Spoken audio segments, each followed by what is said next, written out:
کہتے ہیں کہ تدبیر سے تقدیر بدل جاتی ہے، مگر یہ ضروری نہیں ہوتا۔ بسا اوقات انسان کی تدبیروں پر تقدیر ہنس رہی ہوتی ہے۔ ایسی ہی ایک کوشش اس نے بھی کر ڈالی اور یہ بھول گیا کہ قدرت کے کچھ فیصلے اٹل ہوتے ہیں۔ ایسے میں اگر کوئی رہنما مل جائے تو اسے خوش قسمتی کہتے ہیں، ورنہ سرکشی سے تو ہمیشہ حادثات نے ہی جنم لیا ہے۔ خود اعتمادی کے زوم میں مبتلا ایک ناعاقبت اندیش کا احوال پر اثر سزا۔ شگران سے کاغان کی طرف جائیں تو دریائے کنہار سے دائیں طرف دنیا کے خوبصورت ترین پہاڑی سلسلے میں روڈ سے تقریباً 7 میل آگے نہایت سرسبز پہاڑوں کے درمیان وہ ایک چھوٹا سا دوراہا تھا۔ چیڑ، دیودار اور پڑتل کے بلند و بالا درختوں نے اس جگہ کو گھیر رکھا تھا۔ پہاڑی ہوا جب ان درختوں کے درمیان سے تیزی کے ساتھ گزرتی تو سائیں سائیں کی دلکش آواز عجیب سا سما باندھ دیتی۔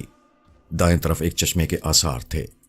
اس نے اس جانی پہچانی فضا میں چند گہری سانسیں لیں اور ایک پتھر پر بیٹھ گیا۔ اس کا نام صنابر احمد تھا۔ اس کی عمر 70 سال کے لگ بھگ تھی۔